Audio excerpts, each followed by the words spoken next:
Call today to schedule your appointment. Live from Upper Lafayette, this is ESPN 1037 KLWB Karen Crow Lafayette, KLCJ-FM Oak Grove Lake Charles 1041, a Delta Media station.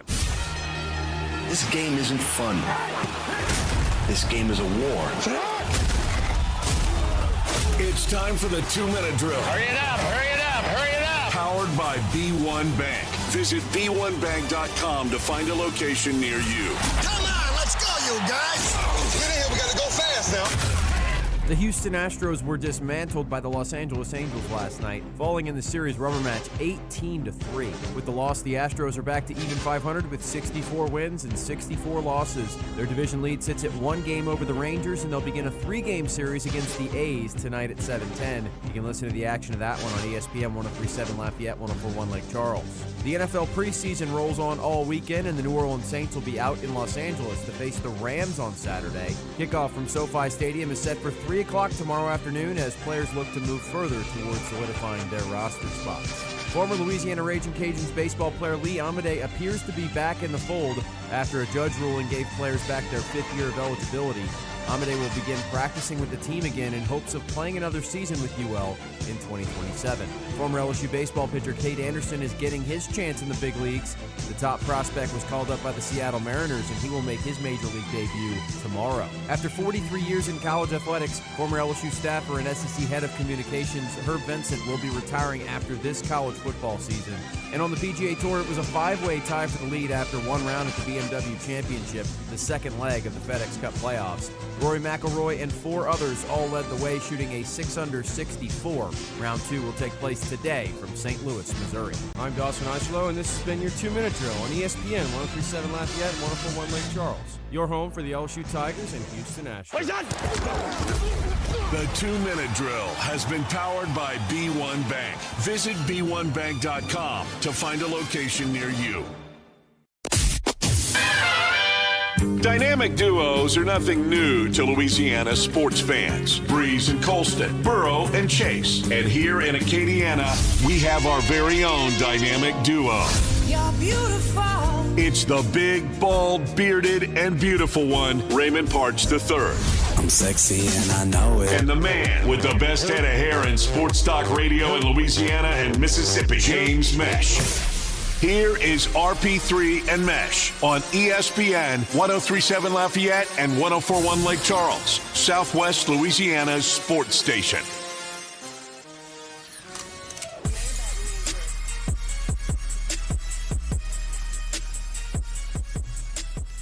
The weekend has arrived. Welcome into a Friday, or as Uncle Jordy says, Friday edition of RP3 and Meche.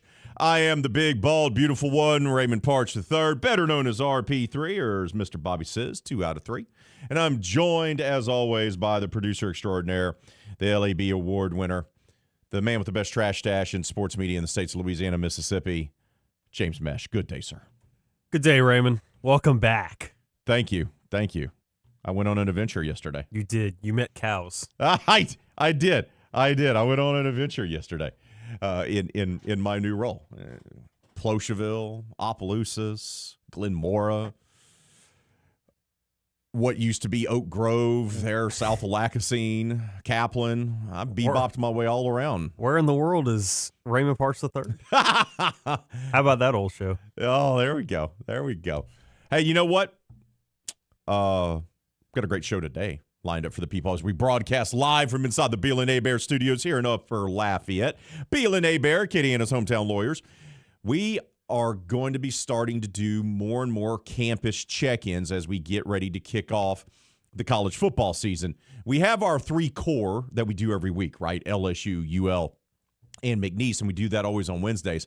But we're going to go around the rest of the state and start giving you some previews as well as the other teams. Many of them kick off next week, and we'll start that off today in about half an hour with our buddy Kevin Batiste from Baton Rouge. Going to talk all things Southern Jaguars. How about having a Louisiana Sports Hall of Famer, a former league MVP, a Pro Football Hall of Famer, Marshall Faulk taking over your program, huh? expectations are kind of high for the Southern Jaguars over there on the Bluff. So we'll talk all things Southern coming up at 11:30. And then our other guest will be our buddy Chris Gordy from the Locked On SEC podcast. We'll start looking ahead to the SEC season as well. So those are the two guests that we got lined up for you today. We'll also play some New Orleans Saints training camp practice preseason extravaganza audio for you. And we'll get to that as well. And, of course, on Friday, we have our poll question of the day, which is always our foodie poll question of the week. And it's a good one as well. Already gotten some great comments from all of you. So keep voting on that. Keep leaving your comments on Facebook, X, and on ESPN Southwest Louisiana, our YouTube channel, which, of course, you can stream our show right now if you'd like to. But let's go ahead and get this bad boy on a roll here on a Friday. It's time for today's specials. The fellas can't help with your lunch plans, but they can serve up the top stories of the day in bite-sized pieces. Time to order up today's specials here on RP3 and Meche. Order up. Our special today could have been many things. It could have been looking ahead to the Saints preseason game number 2. It could have been the Houston Astros looking absolutely lost and just terrible baseball. They've lost, I think, now 4 or 5 series or 5 or 6 series coming out of the trade deadline. They sure do look like a team that doesn't want to win their division. And they got skull drug last night.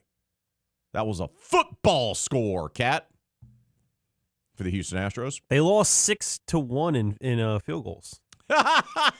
It was not. They got outscored in field goals 6-1. Not good. Not good. Not good whatsoever. But we're going to lead off today's show with our special about the NCAA. And this week, we had a plethora of different players make announcements that they were running it back for another year. And the reason why that is because a judge had granted, that was the class of 2022, correct? An extra year of eligibility. So that's why you had so many players come out and say, hey, we're going to be coming back to our college. We've seen Ole Miss baseball players make that announcement. We saw Jack Pyburn, who played at LSU last year, who, by the way, already signed a contract as an undrafted player and was playing in a preseason game just the other day for the Tampa Bay Bucks, announced that he was wanting to come back. We have Raging Cajuns baseball players saying they're going to be running it back. But this is why you always kind of pump the brakes. It was news that the ruling had been ruled the way it had been, right?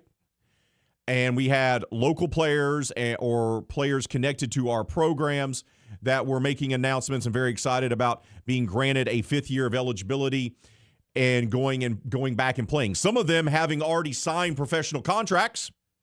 Some of them already trying to pursue a professional career. Like, Kat, you're in training camp. You're playing in preseason games, getting sacks. And you're like, you know what? What's up? I'm going to go back to college. It's absolutely insane. No guardrails, no nothing. Wild, Wild West. A total of 22 players, I do believe, were going to be granted this. Yeah, initially it was 16, but over time we got more and more players like local guys like Lee Amade and others. Correct. Well, the NCAA didn't take this lying down. This happened within the last hour. The 10th Circuit Court of Appeals has granted the NCAA a stay of the Colorado ruling that was set to give class of 2022 recruits a 5th year of eligibility per court documents. The injunction is now pending. So now the NCAA got its court involved, and its court trumped the other court, so to speak. So now all these guys, these players that were trying to go back and play an extra year, get that extra year of eligibility, whether it is a football player joining the team, maybe leaving the NFL behind or whatever, baseball players, basketball players, does not matter.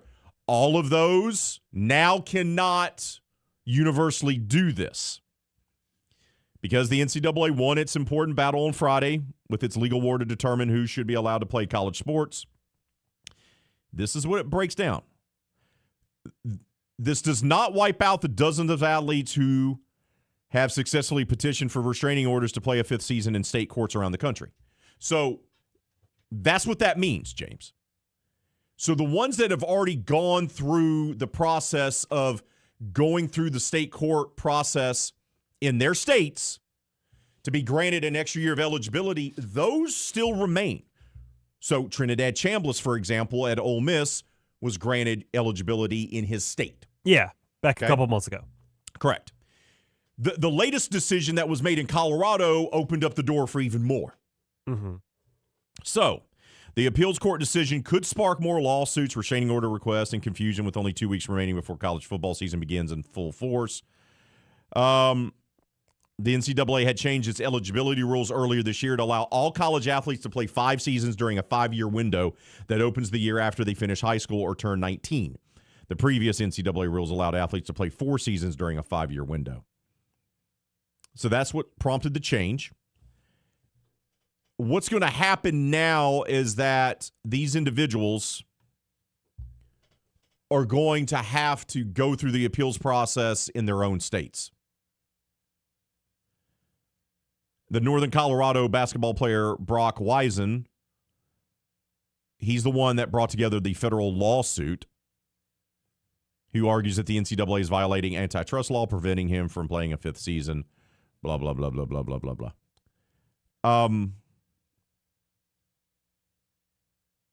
It's just a mess. It's an absolute mess. And, you know, look, it was earlier this week here in the state of Louisiana that 32 total athletes, including several football players who signed with NFL teams and some who are currently on preseason rosters, were granted the restraining order by a local judge to return to college sports. The NCAA has not yet filed an appeal in Louisiana, but the association and conference-level officials have consistently opposed rulings that allow players to return to college sports. We have to get to a point where enough is enough. Like, well, I can't believe we haven't even gotten to that point yet. Like, I understand the desire of a competitor to wanting to have an extra year of eligibility to play for their team. I understand that. I understand wanting to go back and help your teammates. I understand if you love the college that you're playing for them again. I even understand if you want to get another year of eligibility to be able to maximize an NIL opportunity to help bring money to your family. I understand all those things. But, Kat, like, enough is enough here. Yeah, you understand what I'm saying? Like, I think we granted people extra years of eligibility because of COVID. Then we granted extra and more eligibility because of COVID. Well, you had the COVID season, so you got to have another year of eligibility. But like, this is getting ridiculous, and I'm not knocking anyone's passion to wanting to play college athletics again for another year and try to squeeze out another year of eligibility. And good to you, bully for you, to use a British term, if you want to try to exploit the system to benefit you. I'm never one to knock the hustle. But come on, man. Like, what are we doing? You had the time that you had. And what these players don't realize, and I wrote about this earlier this year when we talked about the transfer portal nonsense and all the guys bebopping around from team to team to team to team. What you're doing is that you're taking away spots from other guys and gals, and you're hurting the kids that are coming out of high school. And like, there's got to be a sense of not being as selfish here, of saying, yeah, I would love to play another year for LSU. I'd love to play another year for McNeese. I would love to play another year for the Louisiana Raging Cajuns. Man, that would be great. I get it. I understand the emotions. But sometimes you have to make decisions that are the right decisions that trump your emotions about it. Like, there's a right way of doing things and there's a wrong way of doing things. And, like, we just got to get to a point here where this is devolved into lawsuit. Let's find a judge that's going to be favorable to me. Someone else is going to find a judge that's not going to be favorable to me. It's going to be back and forth. And because of that, teams are essentially held hostage in a weird way, James, because, well, this guy's trying to get another year of eligibility, and we would like to have him because he's an experienced guy. And then the high school guy's sitting there with his hand out going, I have nowhere to go because of the transfer portal and because of this nonsense with extra years of eligibility constantly being popped up and fought over in court by lawyers and judges. Someone's got to step up and say, as much as I want to go back, this hurts other people. I'm going to do the right thing, and I'm going to say, you know what? I'm not going to take advantage of this. I'm not going to take advantage of this loophole. I'm not going to take advantage of the lawyer figuring out a way to get me eligible again, even though I've already signed a pro contract and have been paid to play a professional. Like, somebody's got to be the adult in the room here and stand up and be responsible. I'm sorry. I am. I have no problem with people trying things that are maybe unconventional or what have you that would try and benefit them. Like if there's an opportunity to, if there's a door open to try and do it, I think you should. But along with that, you shouldn't be able to do it. Like, you can try, but at the end of the day, you should fail in that opportunity. And I talked about it yesterday because I also made the special, but it was more of like the initial reaction when we found out that the 16 players, including Jack Pyburn, former LSU Tiger, were getting granted access. We're getting granted. And in less than 24 hours, it's now gone. Yeah. And I said that this completely throws off everything with the team. Because all of a sudden, like, what team is going to say no to an experienced player that has 4 or 5 years of already playing college football, already got a taste of the NFL, got a sack in the game, and now gets to come back 2 weeks before the season and be like, hey, I'm going to be a starter. Like, you're telling me they wouldn't start for you? You're telling me they wouldn't jump everyone else on the depth chart and then ruin the development and kind of throw everything off for everybody below them? And every season's different. It's an ecosystem. In sports, and every year's different. And you build up chemistry because it's a fresh year. And you build a bond with each other because it's a new year, a new season, a new year of preparation. All that matters. Now we're just going to be up, like, and we've already had the fallout here. Former Florida State quarterback Thomas Castellanos, that's Dawson's guy, and former Missouri power forward Mark Mitchell have been granted a temporary injunction for a 5th year of eligibility because they went through the state court system. So now we're just adding guys. You understand what I'm saying? Like, what are we doing here? And I get the reasoning why. I get the passion. I understand why you want to do this. But come on, man. Come on. I have no problem with you trying, but you shouldn't be able to get it. The fact that players are getting this and just getting extra years because it's like, oh, it's like trying to find a doctor that you think should, like, rule the severity of your injury to a lesser timeline. That way you can get back on the field sooner. Like, it's not the actual right thing to do. It's just whatever is more favorable to you. And that's not the right thing to do. And by the way, what's going to be even more of a mess, and people haven't talked enough about this, we have a new cut down day in the NFL. It used to be we would cut, and then have the final cut down day. But the way they've restructured things in the NFL, the 53-man roster cut down day is universal for all the teams, and now all the teams wait to cut everyone at that time. How many of these guys that just got done playing are going to get cut by their NFL team, not make the 53-man roster, and then go, you know what? I wasn't good enough to cut it here in the NFL, so let me go get a lawyer and go sue to get an injunction so I can go and try to join a football team right now as the season begins. Well, unless the guys... And how is that fair? And additionally, they've been trained through the NFL process. Like, what are we doing here, man? What are we doing? just awful. I mean, nothing about this is correct. And obviously, especially with what was going down yesterday, seeing like Lee Amade for the Cajuns baseball team and other local athletes, of course you're going to be in favor of it because it helps your team. But as an overall aspect of it, if you heard that the Florida Gators were getting this top college athlete last year, he went to the NFL, but now he's back, you'd be like, this is ridiculous. This is just absolutely cheating, as Kevin would say. Like, you have to look at it from a broad perspective, not just from your purple and gold or vermilion and white glasses.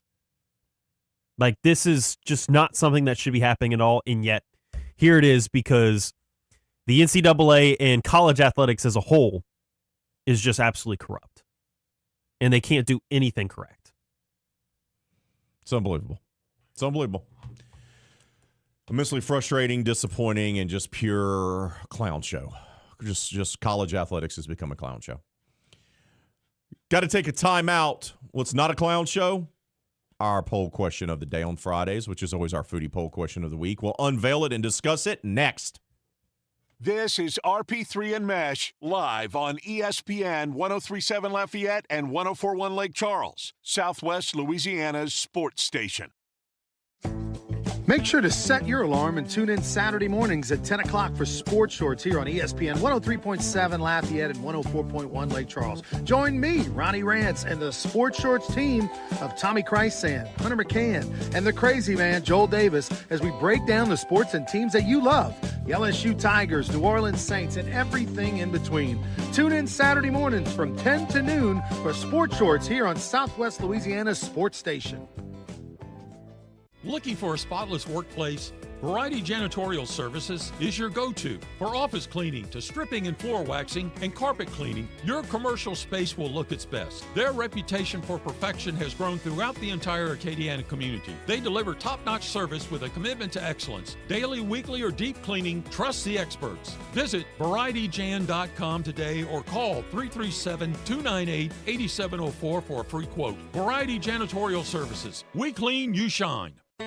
Attention first responders, police officers, firefighters, military and former military personnel. If you have an acre or more of grass to cut, Skag Zero-Turn Mowers would like to thank you by offering you a special discount with their Simply the Brave First Responders program. Save big money on the industry's top-rated zero-turn mower at Nolan's Lawnmower in Carencro. Nolan's can offer well-qualified buyers 0% financing for 48 months. Come by Nolan's Lawnmower at 3547 Northwest Evangeline Thruway and check out the full line of Skag zero-turn lawnmowers. It's hurricane season, and Mid-South Power Solutions wants you and your family to be prepared. Protect your home from sudden power outages with a Generac automatic standby generator, the industry leader. Installed by the experts at Mid-South Power Solutions, the Generac automatic standby generator start up during power failures, keeping your home powered until the local utility restores service. Remember, installing a standby generator is not a do-it-yourself project. Mid-South Power Solutions factory-trained technicians meet the highest standards. Don't get caught in the dark. Visit Mid-South Power Solutions in Crowley or at midsouthpowersolutions.com. Mid-South Power Solutions. Your power, our priority. You want to feel important. You want to be a part of something bigger, something that matters and can help change things. You want to feel like you belong. We know. We felt that way too. And that's why we did something about it. We aren't just Army National Guard soldiers. We are normal people just like you. And together, we can make a difference. Take on your legacy. Visit NationalGuard.com to find out more. Sponsored by the Louisiana Army National Guard. Aired by the Louisiana Association of Broadcasters and this station. Oh, look who's here. Everybody Loves Raymond is on MeTV. Who told you that? Raymond! America's #1 classic TV network. Nothing even comes close. Enjoy 2 back-to-back episodes every weeknight. We're doing it twice. Watch Everybody Loves Raymond. Yeah, it's all about you, Raymond. Weeknights starting at 8 on MeTV. Watch MeTV Acadiana on KLWB, over the air on channel 50.1. Check your local cable listings for the channel in your area.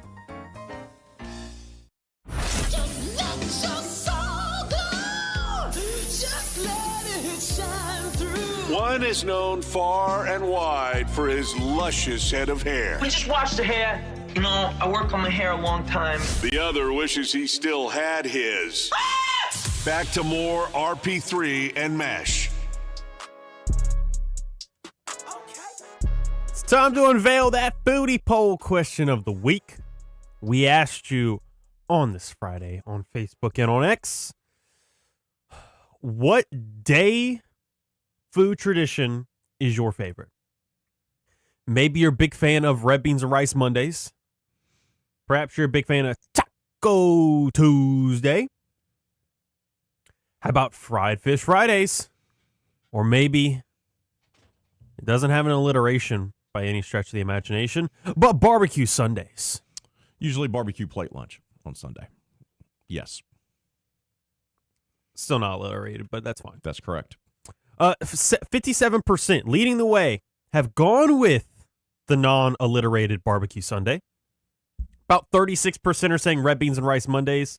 7% have said Taco Tuesdays. No votes, no love whatsoever to fried fish Fridays. Maybe that's just because we're not in Lent season. Could be. I have some thoughts.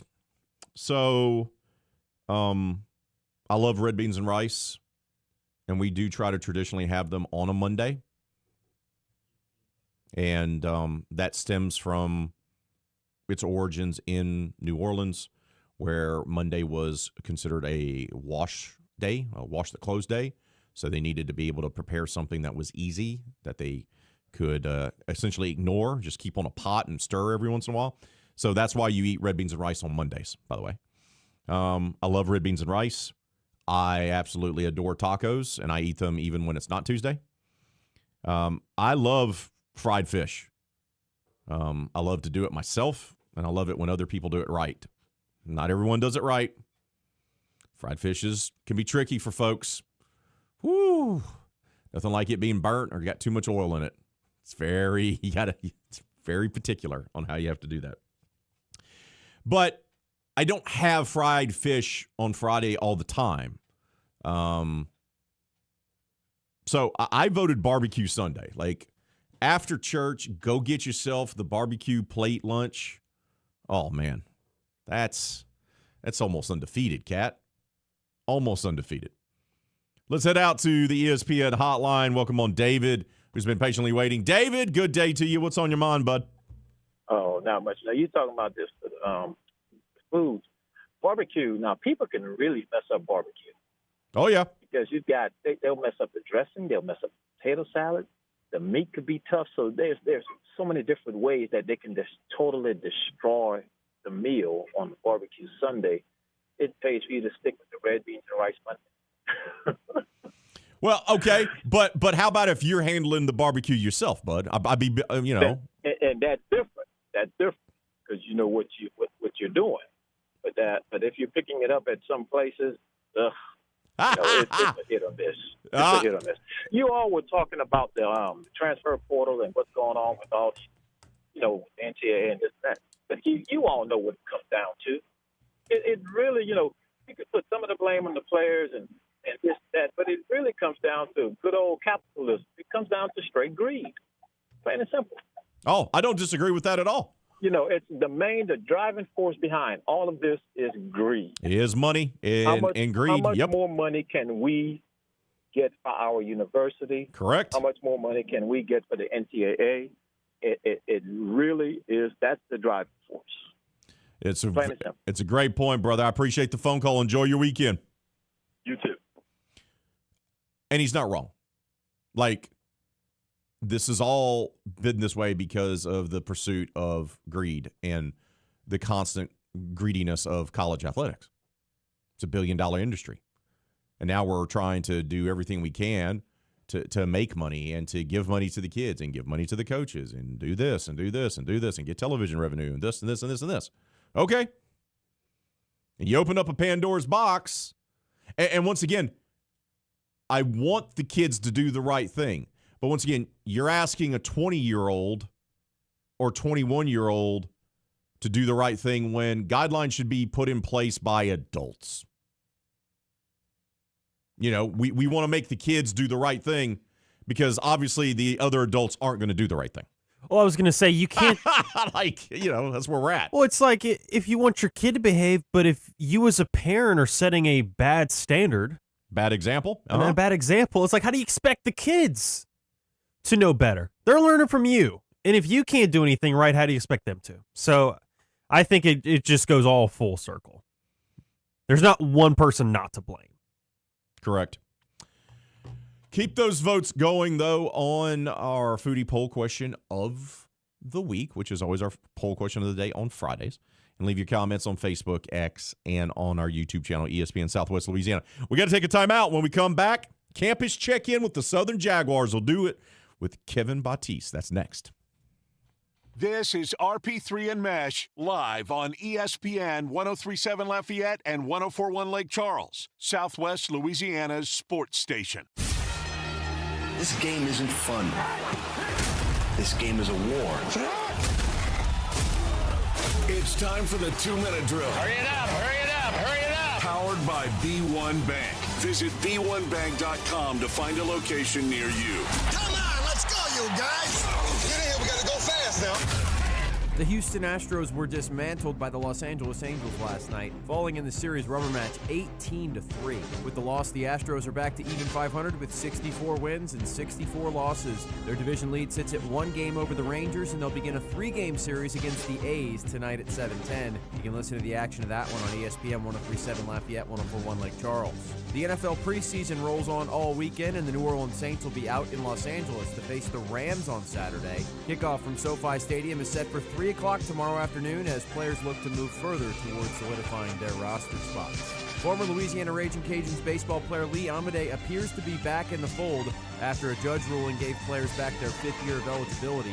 Amade will begin practicing with the team again in hopes of playing another season with UL in 2027. Former LSU baseball pitcher Kate Anderson is getting his chance in the big leagues.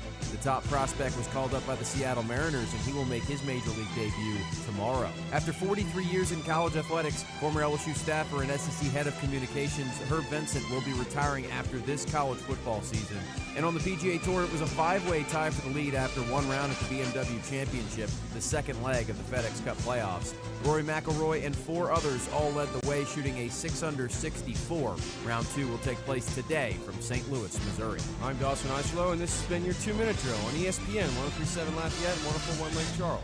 Your home for the LSU Tigers and Houston Astros. The 2-minute drill has been powered by B1 Bank. Visit B1Bank.com to find a location near you. ESPN 103.7 Lafayette and 104.1 Lake Charles is the proud winner of 4 2026 LAB Prestige Awards, including Best Use of Digital Media, Foot's Friday Fury, Best Live On-Site Remote for our Super Bowl Radio Road coverage, Best Promotion for our No Shave November initiative, and Radio Young Professional of the Year for Dawson Iserloh. We're proud of being Southwest Louisiana's sports station and are humbled to be recognized by the Louisiana Association of Broadcasters. Around Acadiana, community means supporting the businesses that make our hometown special. That's why we're proud to spotlight local companies that are certified South Louisiana. Delta Home Center and Delta Trailer Sales, your one-stop shop for utility and cargo trailers. Heavy-duty dump and gooseneck trailers, portable buildings, cabins, decks, porches, fences, carports, and site-built metal shops. Located at Exit 7 in Carencro or at deltatrailersales.com. When you support local businesses, you strengthen the communities we call home. Shop local, support local. Certified South Louisiana. It's a great time to get out on the water, and Black's has you covered. Black's Outdoor Marine is Acadiana's Tohatsu Outboard and Low Boats headquarters. Tohatsu Outboards are reliable, affordable, and backed by a 5-year warranty. Black's has low-interest financing and can handle your outboard or mud motor repair. Stop by 1423 Northwest Evangeline Thruway in Lafayette or call 337-233-4272. That's 337-233-4272. Black's Outdoor Marine, serving Acadiana since 1968. We are the soldiers of the Louisiana Army National Guard. We are your neighbors. We are your sons and daughters. While we serve part-time, we are learning valuable life and job skills. We are earning money for college, for trade and technical schools, and for certification. We are proud to serve both our country and our home state. We are your Louisiana Army National Guard. Sponsored by the Louisiana Army National Guard. Aired by the Louisiana Association of Broadcasters and this station. MeTV is America's #1 classic entertainment television network. And here's one of the reasons everybody loves MeTV. Oh, it's a classic. The great comedy lineup on weeknights. This will be fun. Come on. With Meche. Loaded with snappy comebacks. The Andy Griffith Show. I was just funning with Barney. And Everybody Loves Raymond. Now we got a show. Watch Meet TV Acadiana on KLWB, over the air on Channel 50.1. Check your local cable listings for the channel in your area. We are Lions International, the world's largest service organization. We are volunteers committed to strengthening our communities and supporting those in need, one act of kindness at a time. For more than a century, Lions have been serving a world in need, right here in our community and around the world. Lions International makes the impossible possible. This is your invitation to join us, because the only thing missing from our mission to make a difference is you. Visit lionsclubs.org to find a local Lions Club near you. Here we go. Let's head around the state we call the Boot to find out what's happening at the collegiate athletic programs in Louisiana. This is Campus Check-In. Today, we check in with the Southern University Jaguars. And we do so with Kevin Bautiste of WAFB. He joins us now. Kevin, it's been too long, brother. How was your summer?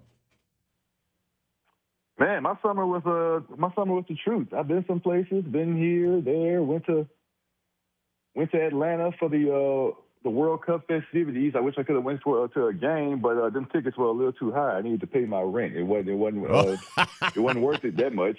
But no, I was still out there for the festivities. Went up to the Midwest, went to the beach.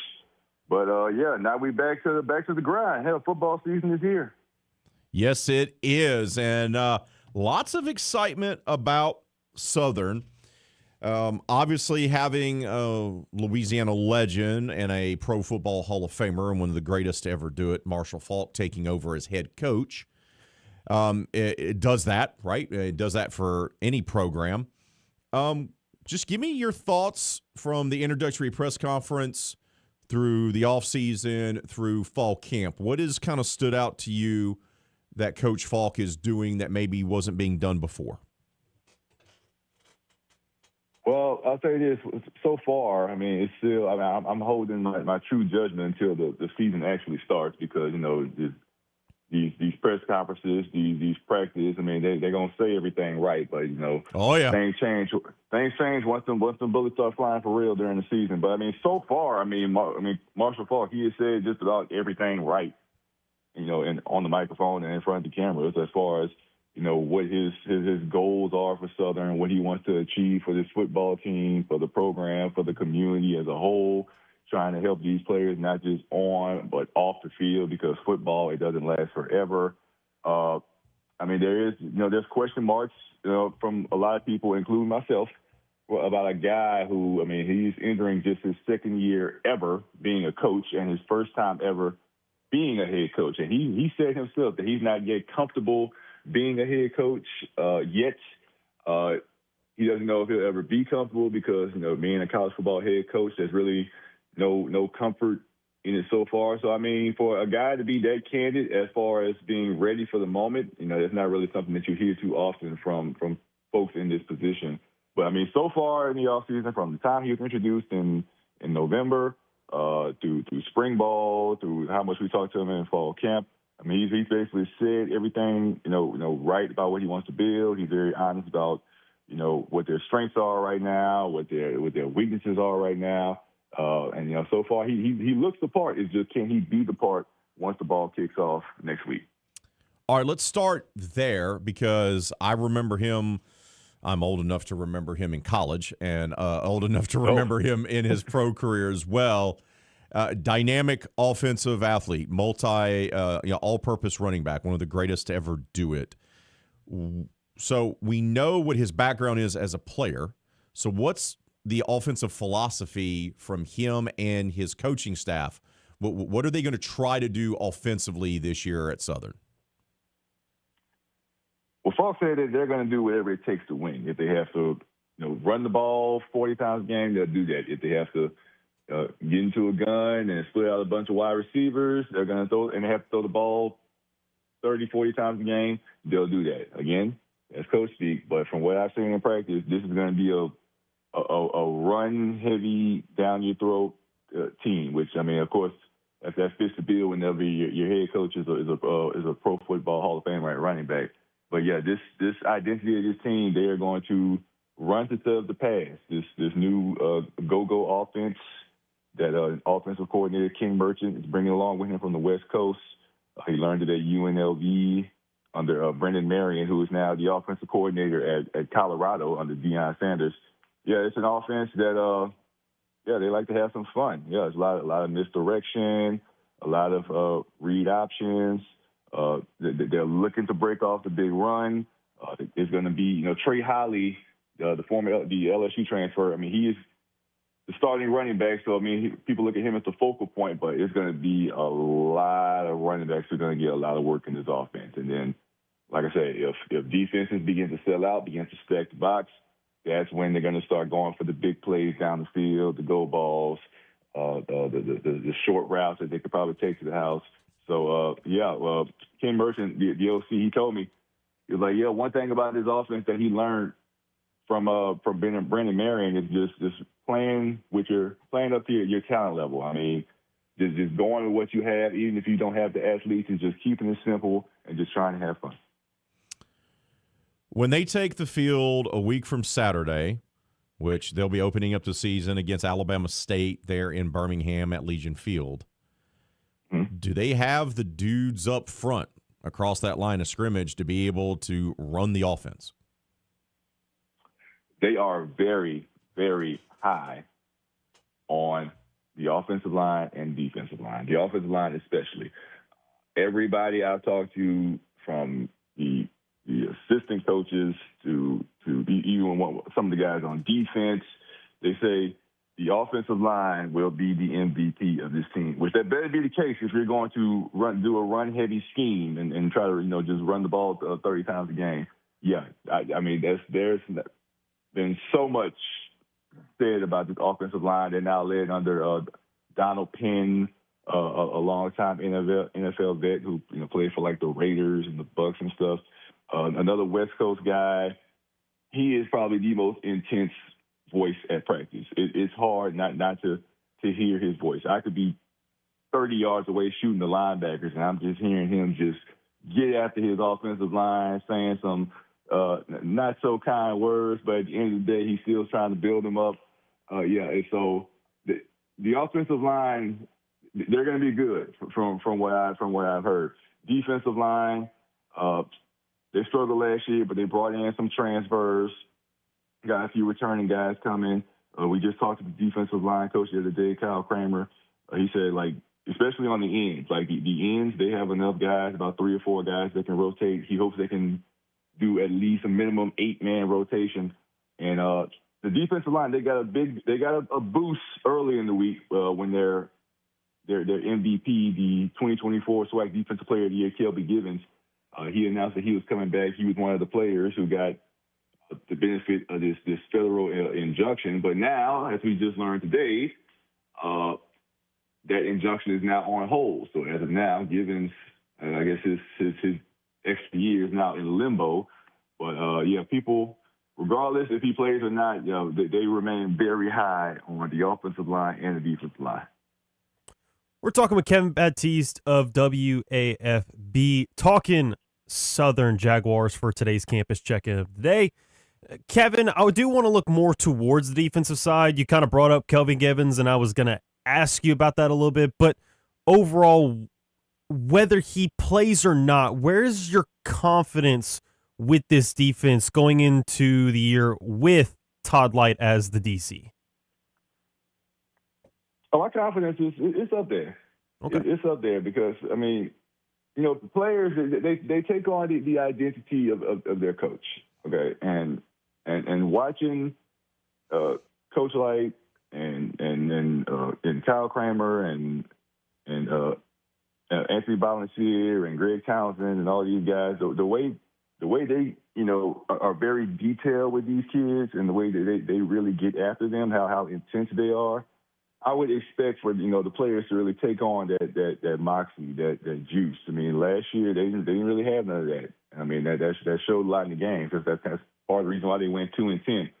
So, I mean, just watching the identity of the coaching staff and how serious they are, how down to business they are, I have a hard time not seeing them be just at minimum good. Like, I feel like they're gonna.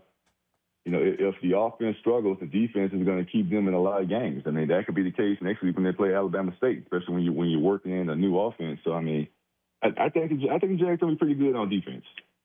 The mentality sounds right, but what kind of scheme does Coach Light run? It seems like their base is the 4-2-5. Okay. 4-2-5, but I mean, they're going to be a little multiple. One question mark that I also have is, the linebackers. I mean, they're bringing in, I guess, 2 new linebackers, bringing in a transfer in Tay James. They returned the guy in Marquise Baptiste from Madison Prep, Baton Rouge boys. I mean, he's played a lot in the past, but he hasn't really been that starting guy. So I'll be interested to see how he handles being more of a one. Secondary, Coach Light said, the secondary, they're very athletic. Very athletic. The thing now is ball skills, forcing turnovers, being more aggressive. He wants them to play a lot more man, get up in their wide receiver space. And that's another thing that they didn't do last year. There was a lot of time, Southern's cornerbacks, they're playing 8 to 10 yards off the ball, and then they're just getting nickel and dime up the field. So I guess just the fact that you have a head coach that wants them to be aggressive and, really, really play a lot of man, that's one of the reasons why I also think they're going to be a lot more better. I remember looking at your stuff, and you've made it pretty apparent that the penalties for Southern, especially last year, were near the top of the conference over there in the SWAC. Right. Where is your confidence going into this season? It's hard to go from zero to hero of not having as much laundry be called on you, but where's your confidence level that they will be better at not being penalized? I'm be honest. I'm still a little in between on that. Okay. I'm still a little in between. I feel in between on that because they just had a scrimmage this past Saturday, and the penalties were still kind of a mess. I think that there was about 10 penalties, 10 to 12 penalties. Some of them the things that Marshall Falk said wasn't going to be a problem as far as the pre-snap penalties, guys jumping here and there. Remember when I asked him about a few weeks ago about have they had issues with pre-snap penalties? He was like, no, we don't really see as much of an issue because, I mean, with the depth we have, if someone jumps off sides, we'll just take them out. He used the old phrase. He said one of his coaches used to tell him, if you don't know the snap count, you're an idiot. It takes an idiot to play an idiot. So I guess there was some idiots that transpired during this scrimmage last Saturday because they had their good little share of pre-snap penalties. So I'm still in between on that. Still got to see how not just pre-snap penalties, but I mean things like just holding and little things here and there. So that's definitely on my radar of things that still need to be checked off come game time. And with that being said, looking at the offense, looking at the defense, and even your confidence on the special teams, whether it's there or not, what is your early record prediction when it comes to this season for the Southern Jaguars? My record prediction for Southern, I would say 5-7. Okay. But that could easily flip. They could easily be 7-5 because I mean one thing about the SWAC, I mean outside of really the 3, maybe 4 top heavy teams, I mean everything else is a toss up. I mean their schedule. They have some games that I feel like they are the gimme. I mean they play Kentucky State, the Division II team. They play Louisiana Christian, NAIA school. You got Arkansas Pine Bluff. They come to Baton Rouge for homecoming. That's what I think are 3 wins right there. And then you got toss-up games. I mean, you got Alcorn State. Usually they get them at home this year. That could be another one. They've beaten Grambling the last 4 times in the Bayou Classic. I mean, they get those 2. That's 5. And then you have other toss-up games. You You got Texas Southern on the road. You don't know what they're going to be. Their starting quarterback is Cam McCoy, a guy who was at Southern and didn't play all that well, so they know all about him. Florida A&M, I mean, they don't win at Florida A&M, but, I mean, they've had chances against Florida A&M in the past, and I feel like maybe coaching or maybe just a playmaker here and there, that could be the change they need. But, I mean, outside games like Alabama State next week and the University of Houston and Jackson State and Prairie View, I mean, a lot of those games are toss-ups. So, I mean, I got 5-7 right now, but 7-5, maybe 8-4, maybe I wouldn't be shocked. A little bit of skepticism, but that's to be expected when you got a first-year head coach that needs to prove himself, and this program needs to elevate a lot more before we can have that confidence. But we have the confidence in you, Kevin. You did amazing like you always do. We appreciate you coming on.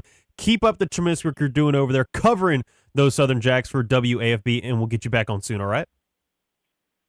No problem, man. Appreciate me for having me on. We're going to go ahead and take a timeout. When we come back, we'll wrap up hour number 1 of RP3 and Mesh. Right after this, you're listening to ESPN, Southwest Louisiana Sports Station. This is RP3 and Mesh, live on ESPN 1037 Lafayette and 1041 Lake Charles, Southwest Louisiana's sports station. Delta Media is your home for Friday Night Football. STM on ESPN 1037, North Vermilion on 1063 Lafayette, Catholic High of New Iberia on Mustang 1071 FM, St. Landry Parish Game of the Week on Z1059, LRCA on News Talk 98.5 FM, and Barb on ESPN 1041. Listen to the games on the radio or on each station's free mobile app. Delta Media has you covered for thrilling Friday Night Football. It's 9 a.m. You just received a voicemail from your boss. Hey, Janet. Heads up. We got an important meeting coming up Thursday. The big guys are coming into town, so I need you in charge of lunch, and we've got to look good. Luckily for Janet, she knows a place, and she knows her boss will be impressed. Honey Baked Ham can cater your next event. Delicious and freshly sliced deli trays, box lunches with sandwich, chips, and dessert. Or try our fresh salad boxes, and the perfect touch with a meat and cheese tray. Honey Baked Ham Company. Looking for your next firearm? Come visit Louisiana Gun Shop in Broussard. We've got financing options, 12 months same as cash, plus layaways up to 90 days. With a wide selection of new and used guns, we've got something for every budget, big or small. Have an old gun collecting dust? Trade it in or turn it into cash. Need parts? We've got the largest selection of AR-15 components in the area, from springs to grips and buttstocks. Explore our ever-changing used inventory online at LouisianaGunShop.com. Louisiana Gun Shop, your one-stop shop for firearms and more. We are the soldiers of the Louisiana Army National Guard. We are your neighbors. We are your sons and daughters. While we serve part-time, we are learning valuable life and job skills. We are earning money for college, for trade and technical schools, and for certifications. We are proud to serve both our country and our home state. We are your Louisiana Army National Guard. Sponsored by the Louisiana Army National Guard. Aired by the Louisiana Association of Broadcasters and this station. Your Honor, I would like to introduce exhibit number 1. MeTV is America's #1 classic television network. There can only be one #1, me. MeTV features over 60 of the greatest classic TV series each week. Go with the winner. Enjoy dramas, comedies, westerns, sci-fi, and more. You just watch me. Watch MeTV Acadiana on KLWB, over the air on channel 50.1. Check your local cable listings for the channel in your area. MeTV is memorable entertainment television. Do you know a veteran in need? Nation's Finest, through the VA's Supportive Services for Veteran Families program, helps veterans and their families struggling with rent, employment, and other housing-related costs. Today, Nation's Finest operates more than 30 locations in California, Arizona, and Nevada, helping thousands of veterans every year. Visit nationsfinest.org or call 1-833-468-9676. That's 1-833-468-9676.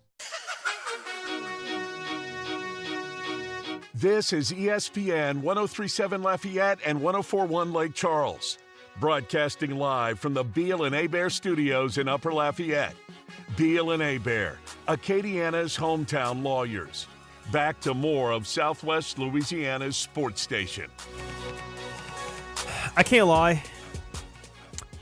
It's pretty funny to see what each one of us brings for lunch each day, which, surprise, surprise, from 11 to 1, this show is the lunchtime drive time show. Yes. That's why we say today's specials. That's correct. To begin the show, you've got taco soup. I do.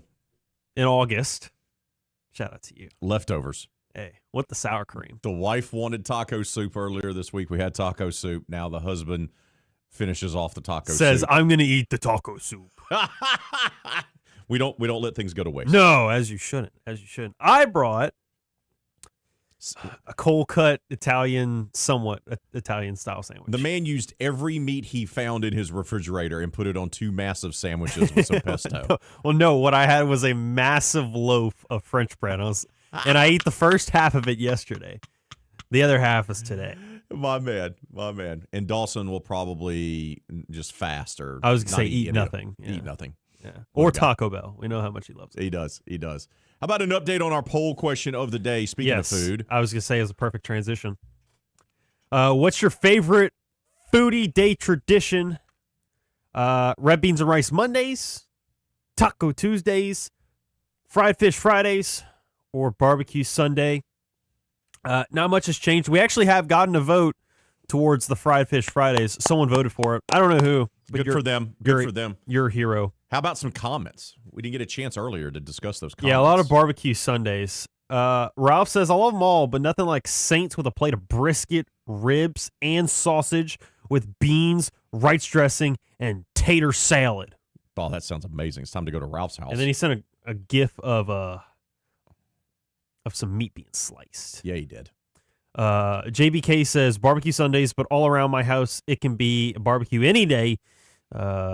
Just did up some pork steaks, that mostly grossly underrated cut of barbecue, and a chicken burger for the wife. I was wondering what that thing at the bottom was. It's a chicken burger. Okay. Chicken burgers are okay. I mean, they're not real burgers, but they're okay. No. It's fake. Because they're made of chicken. Texan in Acadiana says, as a Texan who grew up around a lot of Tex-Mex, I'm 1,000%. He had the extra 0. 1,000 out of 100% for Taco Tuesdays.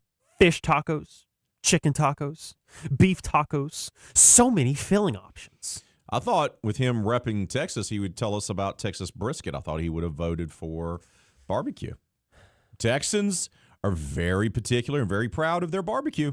Just saying. They are. And we know we got some rivalries around the United States. Yeah, we do. You got Kansas City barbecue? Yeah, Kansas City barbecue. Texas. You have Memphis Carolina. barbecue, Carolina barbecue, Texas barbecue. Yeah, delicious. All of it is. Apparently Ohio as well. We learned that. Ohio's big on pulled pork barbecue, which we found out when we were in Kansas. I was like, all right. I mean, I love barbecue. The underdog really is Ohio, apparently. Pulled pork and brisket and sausage. And, I heard Kevin hating on barbecue chicken earlier. I don't know what that's about. Yeah, that was weird. That's weird. Like, come on, dude. Come on. But really, just about any of this, I would happily take for a game day. Absolutely. But keep voting on our poll question of the day. On Fridays, as always, our foodie poll question of the week. Hour 1 is in the books. Hour number 2 coming up. Did you know you can get great tasting Clear Springs artesian water delivered to your office or your doorstep at home? Clear Springs is 100% local with their own bottling facility at the world-famous Kentwood Aquifer, no chemicals added. Just pure Kentwood, Louisiana artesian water. Clear Springs Water offers delivery of 5 or 3 gallon water service with a hot and cold temperature water cooler or even single-serve bottles delivered to your home or office. Easy to reach, clearsprings.net, then contact us tab or 337-519-3563. Let's try something new, like not overloading your outlets. Up next, from Mr. Electric. You know that power strip and your extension cord? They are not a permanent lifestyle choice. You don't have to be afraid to get rid of them if they're damaged. And keep water far away from electricity. And if something sparks, buzzes, or smells like regret, call a professional. Because saving a few bucks is not worth turning your living room into a campfire. Home electrical safety. It's not shocking. Unless you ignore it. If you would like to learn more, visit MrElectric.com. You're looking for not only a good electrician, but one you can trust. Here's Sean Dorey with Mr. Electric. Yeah, I love what I do. I love serving our community. It's a pleasure, it really is. Our reviews speak for the passion that I have. You know, we want to do good business. We want to be someone that you can trust to come in to your home. Call Mr. Electric today or see us on Facebook. Imagine building your dream backyard pool without ever leaving your couch. With Duplessis Builders, you can go shop our in-ground gunite pool packages online, start to finish. Browse our pool designs, compare features, see exactly what's included, and choose the package that fits your style and budget. Once you purchase, our team takes over. From permit and excavation to gunite decking and final startup, you click, we build, you swim. Your backyard upgrade is just a few clicks away. Visit duplessisbuilders.net and buy your pool online today. Live from Upper Lafayette, this is ESPN 1037 KLWB Karen Crow Lafayette, KLCJ-FM Oak Grove Lake Charles 1041, a Delta Media station. This game isn't fun. This game is a war. It's time for the 2-minute drill. Hurry it up, hurry it up, hurry it up. Powered by B1 Bank. Visit b1bank.com to find a location near you. Come on, let's go, you guys. Get in here, we gotta go fast now. The Houston Astros were dismantled by the Los Angeles Angels last night, falling in the series rubber match 18-3. With the loss, the Astros are back to even 500 with 64 wins and 64 losses. Their division lead sits at 1 game over the Rangers, and they'll begin a 3-game series against the A's tonight at 7:10. You can listen to the action of that one on ESPN 1037 Lafayette, 1041 Lake Charles. The NFL preseason rolls on all weekend, and the New Orleans Saints will be out in Los Angeles to face the Rams on Saturday. Kickoff from SoFi Stadium is set for 3 o'clock tomorrow afternoon as players look to move further towards solidifying their roster spots. Former Louisiana Raging Cajuns baseball player Lee Amadei appears to be back in the fold after a judge ruling gave players back their 5th year of eligibility. Amadei will begin practicing with the team again in hopes of playing another season with UL in 2027. Former LSU baseball pitcher Cade Anderson is getting his chance in the big leagues. The top prospect was called up by the Seattle Mariners, and he will make his major league debut tomorrow. After 43 years in college athletics, former LSU staffer and SEC head of communications Herb Vincent will be retiring after this college football season. And on the PGA Tour, it was a 5-way tie for the lead after one round at the BMW Championship, the second leg of the FedEx Cup playoffs. Rory McIlroy and 4 others all led the way, shooting a 6-under 64. Round 2 will take place today from St. Louis, Missouri. I'm Dawson Oslo, and this has been your 2-minute drill on ESPN 1037 Lafayette, 1041 Lake Charles. Your home for the LSU Tigers and Houston Astros. The 2-minute drill has been powered by B1 Bank. Visit b1bank.com to find a location near you. Dynamic duos are nothing new to Louisiana sports fans. Breeze and Colston, Burrow and Chase. And here in Acadiana, we have our very own dynamic duo. You're beautiful. It's the big, bald, bearded, and beautiful one, Raymond Parch III. I'm sexy and I know it. And the man with the best head of hair in sports talk radio in Louisiana and Mississippi, James Meche. Here is RP3 and Meche on ESPN 1037 Lafayette and 1041 Lake Charles, Southwest Louisiana's sports station.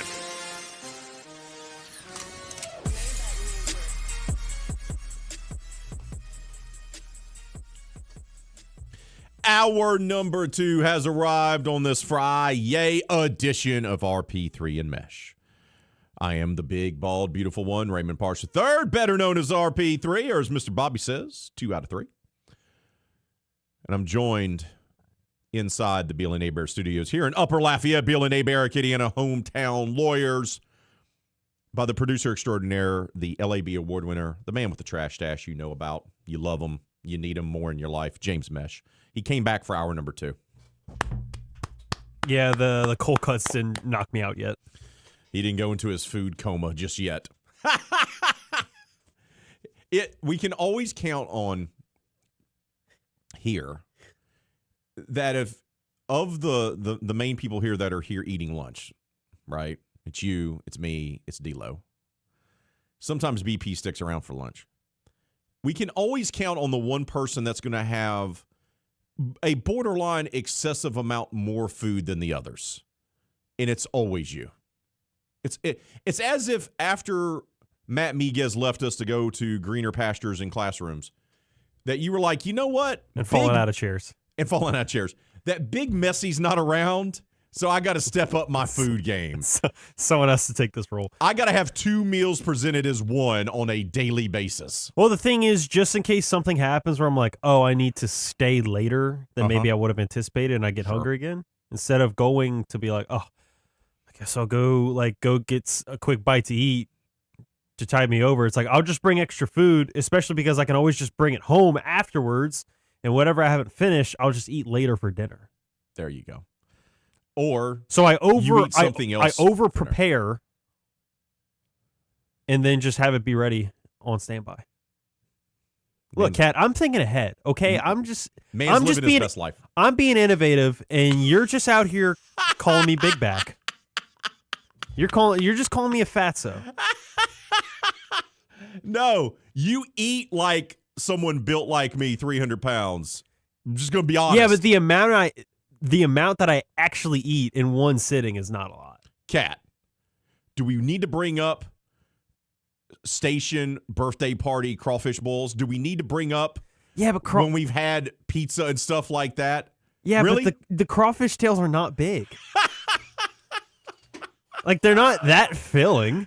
Dawson is going to call you out. That's a whole lie by you. Anytime we have some sort of event where there's food, you are not eating small portions, Kat. Just own it. Okay, but when we went the other day for our quarterly luncheon, I didn't eat a whole lot. Kat, there was leftovers on the other side of the table, and they're like, "Who wants this?" And you literally guess what? Almost knocked me out of my chair to let the rest of the table know, of the other 12 people there, to bring over the leftover foods down to you. And guess what? I didn't even eat it at the restaurant. I ate it like hours later. So it wasn't even in the moment. Like I said, I don't eat a lot in one sitting. Kat. It's over multiple sittings. Kat, come on now. I'm telling the straight up truth. You're just trying to make this a whole facade. No, it's not. I am not. Yes, I am you not. are. Yes. You are unique because you can snack and you can also put down like 5 pounds of food in one setting. It is phenomenal to see. Now the thing is, I will eat like a solid amount, but then like an hour later, I'm like, okay, I'm a little hungry. What's like a Joey different Chestnut? What's like a different? But like it can't be the same food. It has to be something I know. else. And that's why so many times when you bring those big things of food that you have, whether it's your homemade stir fry or whatever you do, you bring such a ginormous amount. And Dawson and I are like, dude, how many people are you feeding?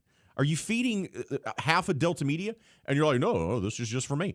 And then you won't eat it because you get bored of it. Yeah, I need a lot of different things. Yeah. See, there it is. Speaking of food, don't forget to vote on our foodie poll question of the week, which is always our poll question of the day on Fridays. What's your specialty food day? What's your favorite? Is it Taco Tuesday?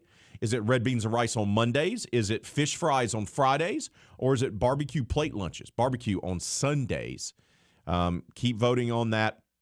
Keep leaving your comments on Facebook, X, and on our YouTube channel, ESPN Southwest Louisiana. Mr. Bobby has chimed in. He says all of the above. All of the above. Shout out to Mr. Bobby. By the way, we're not quite there yet because the season's not kicking off for the Cajuns until a couple weeks from now. But if you get an opportunity to swing by where Mr. Bobby's going to be at during the tailgating session for Raging Cajun home games, you won't leave hungry and you won't leave disappointed. I'm just saying. Yeah, September 5th versus Lamar is the first opportunity. I'm just saying.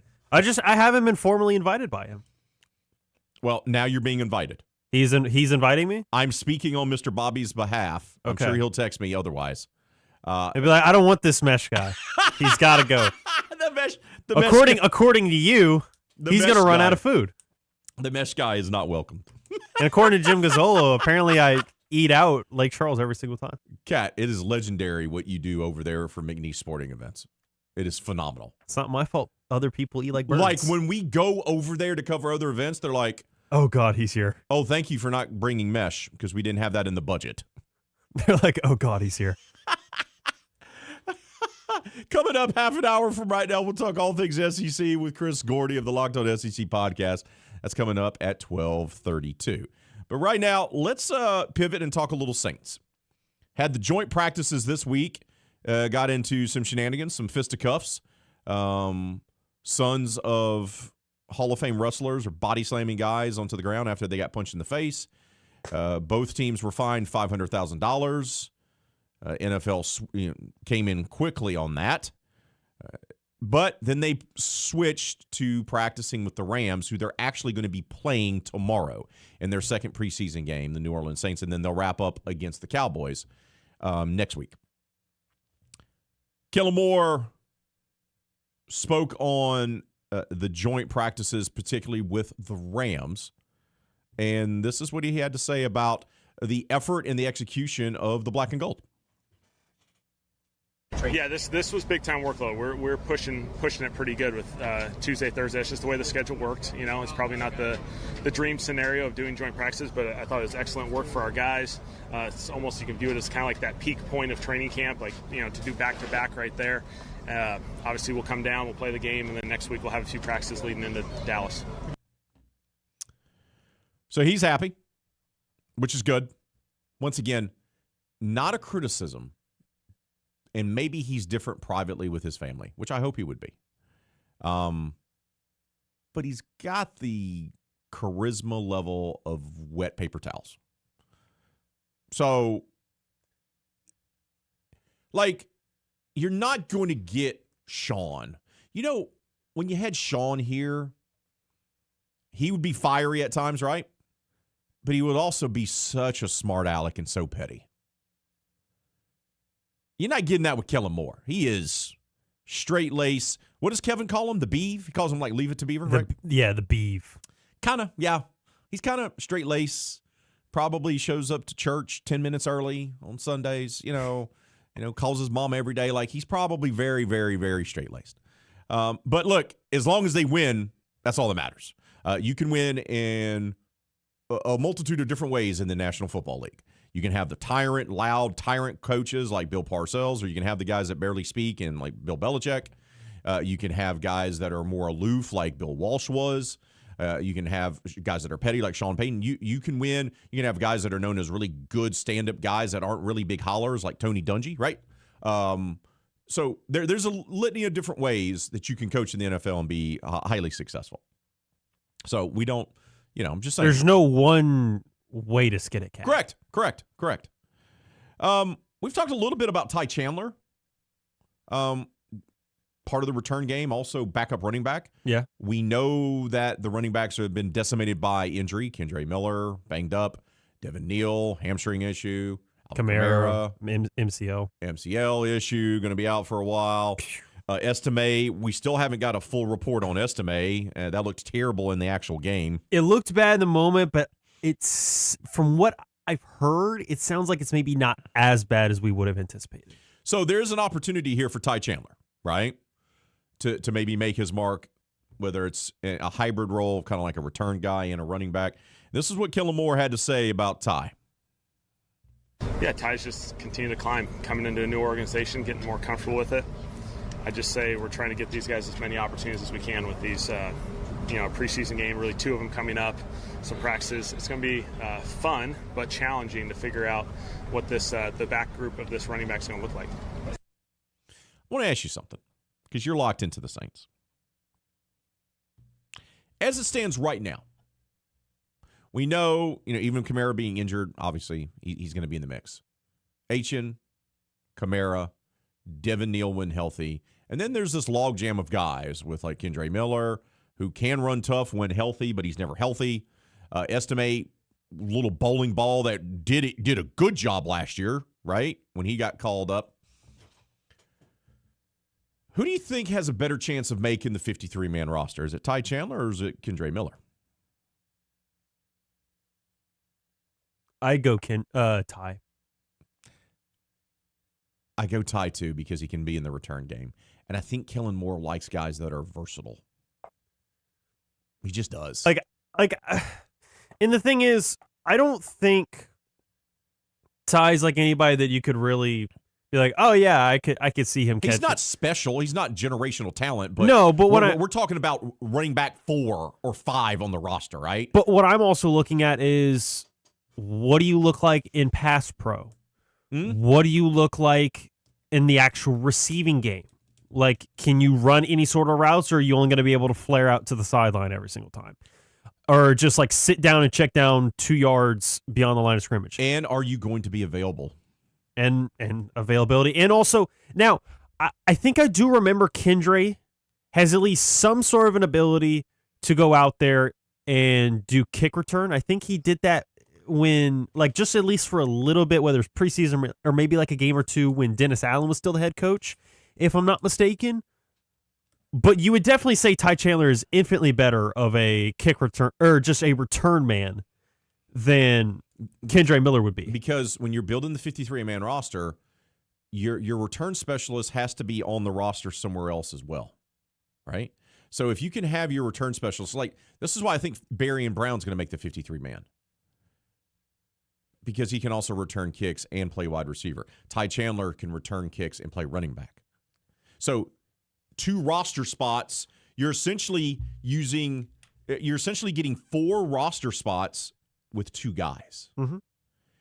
That is something that's very attractive for a coach, because you want to make sure you have plenty of depth elsewhere. Efficiency. Yes. So, like, because that to me would be the most optimal thing. Like, there's no, outside of Barry and Brown and Ty Chandler, I can't recognize too many guys where I'd be like, yes, please be the kick return. Because with the new formation, the way the new rules are set up, you have 2 of them. And like Ty Chandler, we saw the 86-yarder, and we've seen him previously do good in kick returns with like the Vikings and other teams. And we saw what Barry and Brown can do at LSU. To me, those are 2 guys that you can have confidence in, that can be not minus guys in the return game and give you good field position, get you to the 40. They can get you close to midfield, if not better sometimes. And that gives you an infinitely better chance of scoring, which will put you ahead and put less pressure on the defense. To me, those would be the 2 best options as your kick returners, because I know Lorenzo Styles could play special teams, and you could look at some others that maybe go out there. I know Jaden Price was also on the kick return team late in the game for the Jags on Sunday, but I think the other 2 are just so much better. So much better. It's clear what they are and what they're going to be for this team. We got to take a timeout. When we come back, we're going to hear from Saints players, Kelvin Banks and Kool-Aid McKinstry. That's next. This is RP3 and Mesh, live on ESPN 103.7 Lafayette and 104.1 Lake Charles, Southwest Louisiana's sports station. If you're needing to get yourself a new rifle or shotgun for hunting season, or maybe picking up a new handgun to protect your home and your family, or you're just running low on ammo, go see my friends over at Louisiana Gun Shop, located at 2927 Highway 90 East in Broussard today. They're open Monday through Friday, 9:30 a.m. until 6 o'clock in the evening, and they have a tremendous selection of both new or used handguns, rifles, shotguns, ammo, suppressors, and even apparel. And they pride themselves on spending their money locally because they're a small business themselves. That's why they've teamed up with a local finance company that's currently offering 0 down and same as cash for 1 year. That's right. If you're a little short on cash, you can finance your guns, ammo, and even suppressors. Go see my friends at Louisiana Gun Shop, located at 2927 Highway 90 East in Broussard today, and tell them RP3 sent you. Do you need more of the fellas here on Southwest Louisiana's sports station? Of course you do. So go make sure and subscribe to ESPN 103.7 Lafayette and 104.1 Lake Charles YouTube channel at ESPN_SWLA.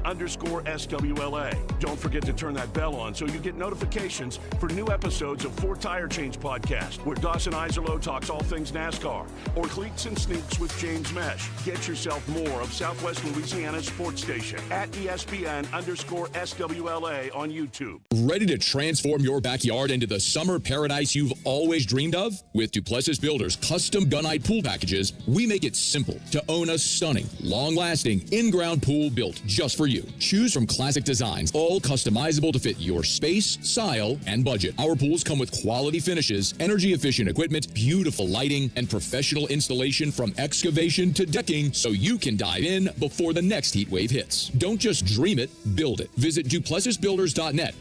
Hi, I'm Nancy Landry. No matter what part of our great state you call home, Louisiana's elections are an important part of who we are. In 2026, closed party primaries will change how some of those elections happen, so you'll want to know what to do. Keeping your registration current ensures you'll get the right party-based ballot. Remember, this change only applies to certain offices. To learn more, visit govote.com or download the GoVote app. Paid for by the Louisiana Secretary of State's office.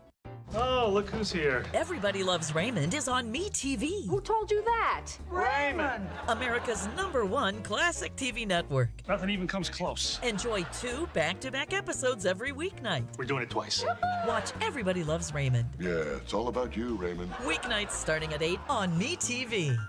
Watch Meet TV Acadiana on KLWB, over the air on channel 50.1. Check your local cable listings for the channel in your area.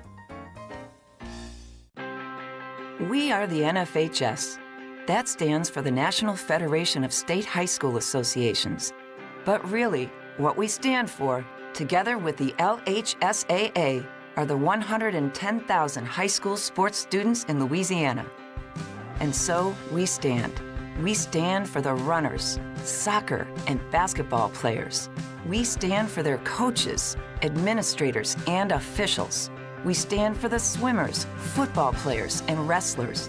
We stand for the golfers, softball, and volleyball players. We stand as the national leader and advocate for high school athletics and all who participate in them and make them possible. Because it is our purpose to ensure that high school students get to play, perform, and compete together. To learn more about who we are and what we stand for, visit nfhs.org. One enjoys eating hot dogs and watching baseball. The other loves eating sushi and playing yogurt U-card games. Not sure exactly what that is, but good for him, I guess. Anyway, back to more RP3 and Meche. Yeah, it helps a lot. I mean, getting to see different defenses, getting to see how different guys play, getting to just match yourself up against other great talents in this league, it helps a lot. And then, like you said, that workload, I mean, Chase said it best when we broke out. It's one of those things where you get late in the season and you're playing games and you're getting tired, and it's one of those things where it's like we've already been through it. We've already did a 7-day stretch where we had 3 joint practices. Now we're finna go do a preseason game Saturday. So it's already one of those things where you just – your body's kind of you're getting callous for it right now for the future. That's Kelvin Banks talking about going up against other teams and the benefits of that. And they actually practice against 2 teams this week, and they're playing one of those teams tomorrow. Once again, they had the joint practices with the Cowboys that resulted in fisticuffs, wrestling moves, punches. Love when a player punches another player in the helmet. It's classic. You know what is interesting, though? If you look at all 3 joint practices that the Saints, or all 3 teams that the Saints have joint practiced with so far, Jags, Cowboys, and Rams, there was only one where the Saints got in fights. It was Dallas, of course. And it was Dallas. Of course it is. Of course it is. And the big boy who's going to be part of the anchor of the offensive line, this is what he had to say, what kind of feedback that he and his teammates got from head coach Kellen Moore after the fisticuffs shenanigans with the Cowboys. I mean, it was more of like just making sure you control your emotions. I mean, we know these joint practices can get physical, can get emotional. It's an emotional game, but understand to control it in the sense of know when to do stuff and not when to do it. But you always got to protect your brothers if it comes down to it. Kind of laughed, right? We make a far more bigger deal about these things than the team does and that the coaches do. Well, we said not to take it seriously. Like, don't read too much into it. Correct. It's just, but I'm talking about like us as the football public and media folks. Oh, they're fighting. There's no place for it. All right. There's no place for violence in a violent sport. Whereas former Saints offensive lineman would say, I love football because I get to assault people and it's legal. Yes. Yes. Now, speaking of that offensive line, it needs to be better, right? We can talk about all the skill position guys that have been added this offseason. We can talk about Tyler Shuck entering year 2 as the starting quarterback, so forth and so forth. But if they're not better up front, it doesn't really matter. And Kelvin was asked straight up, how does he feel about the offensive line, if they're getting better or not during camp? I know it's a huge growth for sure. I mean, obviously, in these joint practices, you find little things and crannies you got to pick and nick at that you got to get better at. But I definitely know it's a huge growth from last year's joint to this year's joint. I mean, I feel like we're communicating very well, understanding our assignments, understanding where we need to go, and I feel like we did a lot better for sure. My man's positive. He's locked in.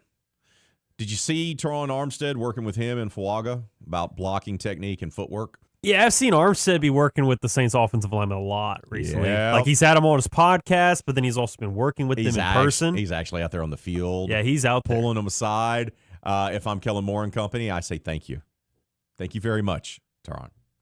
Thank you for free labor. Yes. It's probably not free, but But thank you for working with our young tackles. Because they've shown flashes. I need Fuaga to really take that next step. He feels like he's a little bit on a plateau. I need him to take a little bit of a baby step to be a little bit better here in 2026, right? Banks, he showed you potential last year, going to elevate this year. So that's what we expect. I mean, I expect Banks to be the best offensive lineman they have, period. Yeah. Fuaga should be number 2, battling Eric McCoy to be the second best offensive lineman that they have, especially with who they have on that roster. I was going to say, and that's not even talking about the vet that they signed in David Edwards at left guard. Correct. But that's what I expect. It's like it's time to take that step, Cat. It's time to take that step. Now, defensively, we've had the big question marks here. You know, you lost the heart and soul of your defense in DeMario Davis. He went on, but you brought in Caden Ellis, who's a different player, but you expect to be pretty good.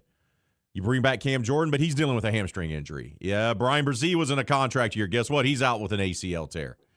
But the big question mark is not the front 7 with the Saints. It's the back end. You lost Alontae Taylor, who was in a special role for you.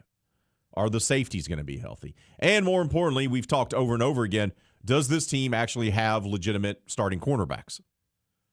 Kool-Aid McKinstry feels like he's a number 2 on a really good team. I think he gets exposed too much as a number 1 because that's not what his deal is. That's not what he played at Alabama either, by the way. And now we got Quincy Riley dealing with a hamstring injury, which I didn't know about until earlier this week when I went, what? So there's a lot of responsibility being put on the shoulders of Mr. McKinstry.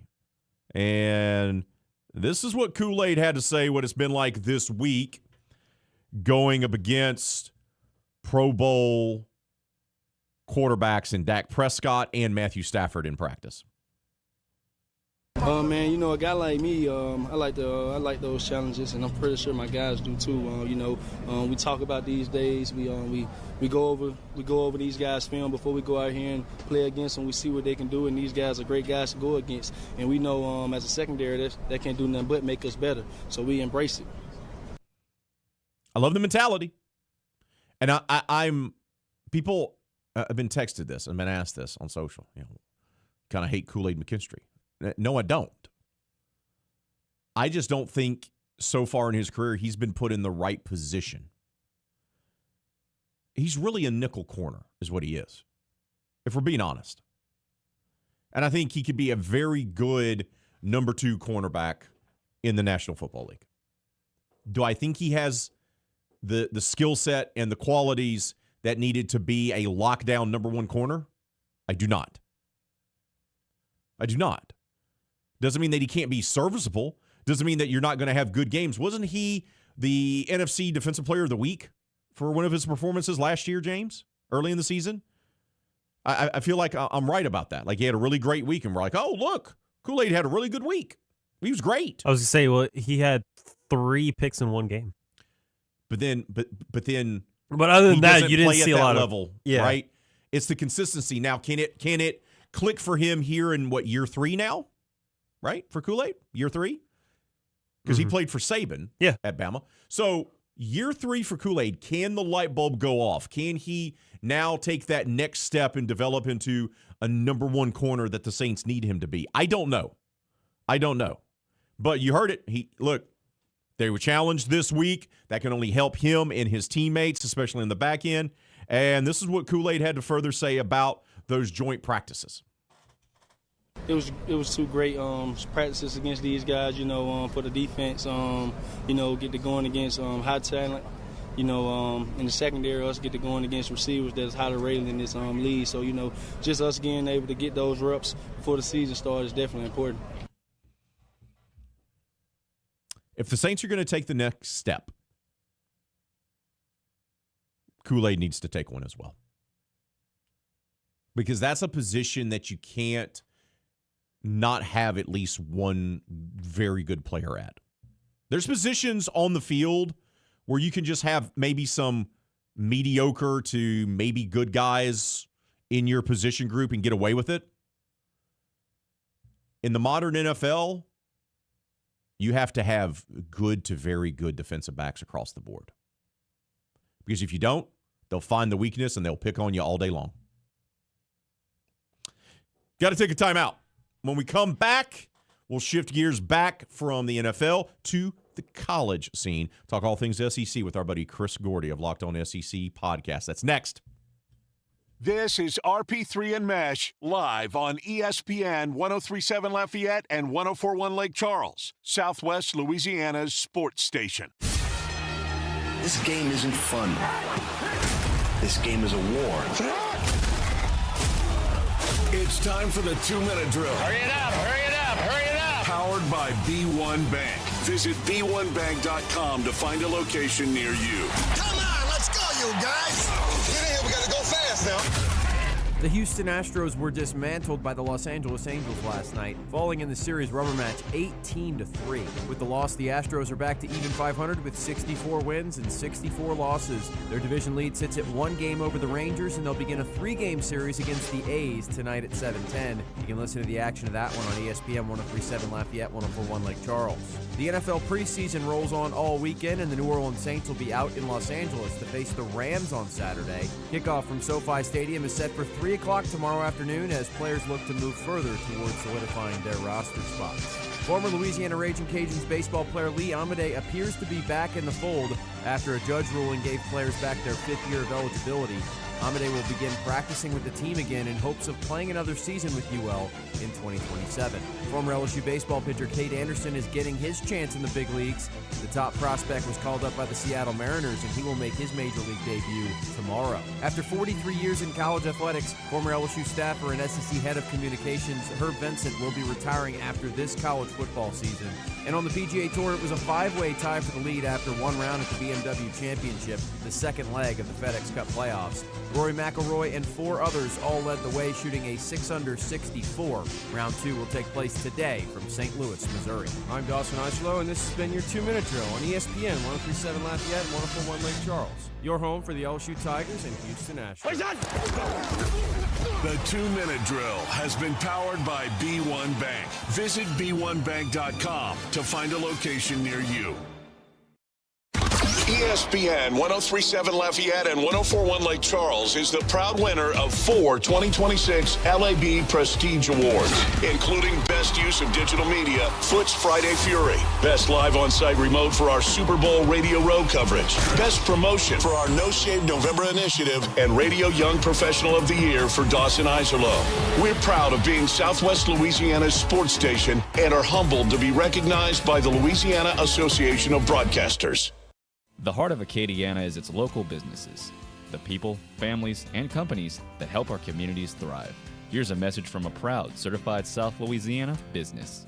Candyland Cottage is the place to satisfy all your cravings. Find delicious ice creams, fresh fudges, truffles, hot dogs, sausage po' boys, Frito pies, and homemade shakes. Visit us in Scott and Rain for a sweet treat. Plan your next birthday party or field trip at Candyland Cottage. Shop local, support local. Certified South Louisiana. Imagine a place where wellness, luxury, and community come together. Welcome to City Club at River Ranch, Acadiana's premier private club. Enjoy a state-of-the-art fitness center, exceptional tennis and pickleball programs, resort-style amenities, and a vibrant social atmosphere. Whether you're pursuing your fitness goals or expanding your social circle, City Club offers an unmatched member experience. Visit cityclubatriverranch.com today. City Club at River Ranch, where lifestyle meets distinction. Education. Hi, I'm Nancy Landry. No matter what part of our great state you call home, Louisiana's elections are an important part of who we are. In 2026, closed party primaries will change how some of those elections happen,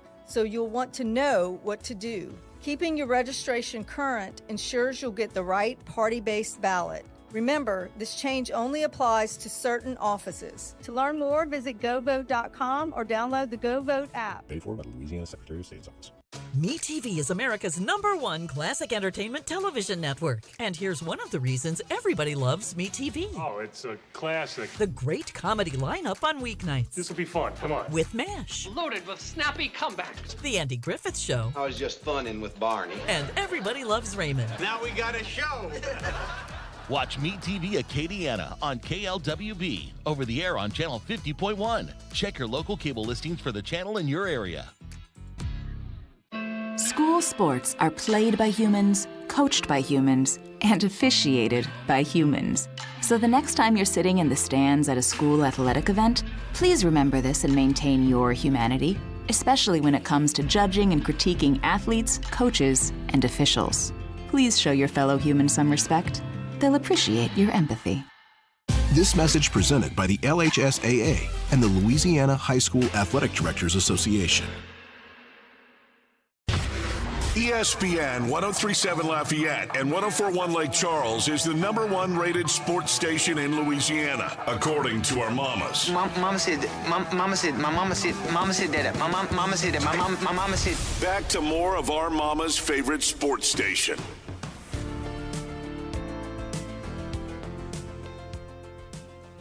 It's time for us to talk about the conference where it means more, the mighty SEC, and we're going to do so with Chris Gordy, host of the Locked On SEC podcast. Good day, Chris. How are you? Well, I missed your face yesterday. I was in Baton Rouge, got to take in an LSU practice, got to go to a luncheon with D-Lo over there, the lowdown, but I didn't get to see you guys. It's unfortunate. I'm sorry. D-Lo's now the man in charge here at ESPN Southwest Louisiana. I've been moved over into a new role, operations manager, buddy. He's now the programming director for our station. Just say you were demoted. Hey, you get to see my big, beautiful mug in Canton, Ohio, though, so you're welcome. That is true. You guys were. You didn't even have time for me. You're like, get out of here, Gordy. We're interviewing Hall of Famers over here.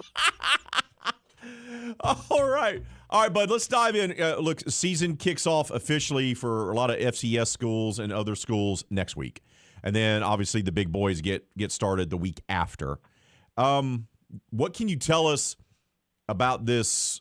Could be not one but two severe injuries for the Texas Longhorns, who many people feel should win the SEC and maybe make a run at the national title. They've suffered not one but two huge injuries.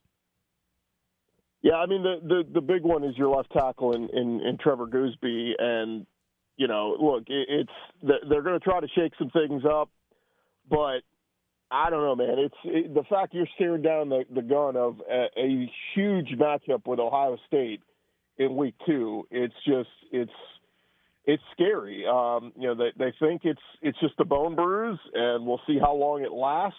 And it's funny, you Google bone bruise, and it's like it could be anything from 4 weeks to 12 weeks. I mean, it's just all about how quickly that thing heals and that he's ready to go. And for an offensive lineman, a bone bruise doesn't sound that serious, but think of your plant leg. I mean, as an offensive lineman, you've got to be able to put 300 pounds of weight on that leg, and so.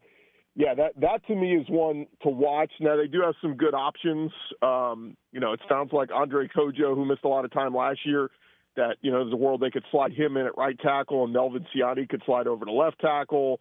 They got a lot of different options there. So we'll see what it looks like. They get a tune-up game against Texas State first, but, gosh, I mean, for all the questions about Arch Manning and, how rough of a season he started last year and then settled down, man, if he's running for his life back there and they can't run block, that will certainly be a problem. But it sounds like, at least losing him this early, is better than to lose your bookend or your franchise left tackle basically later in the season because Texas has national championship hopes. So we'll see. What about the Coleman injury? I didn't see that. So Coleman got hurt at Texas? I saw that he got rough. He got beat up a little bit during practice. So I didn't know if that was just like a precautionary thing where they just took him out and they're like, okay, or no. Yeah, I would think he's okay there. I haven't heard anything on that. I would think that would be taking the internet by storm if that were serious. So, yeah, I mean, but keep in mind, too, like fall camp, like the other day, LSU held Trey'Dez Green out of a practice out of precaution. And you know, some people's light bulbs start going off. Oh, my God, is he hurt? Well, I was out there yesterday, and Trey'Dez is running around fine. So some of this stuff, nicks and bruises happen. I just keep an eye on it, monitor that. If he's not back out there today or tomorrow, then certainly something to keep an eye on. So let's stay in the state of Texas, and let's talk about A&M. And look, they had a great season last year. I think they have figured it out with their coach. And they returned some guys. My big concern, and you and I talked about this in Tampa for SEC Media Days, was they don't have like any returning starters across the line of scrimmage. And this is the SEC. And you need to be good up front.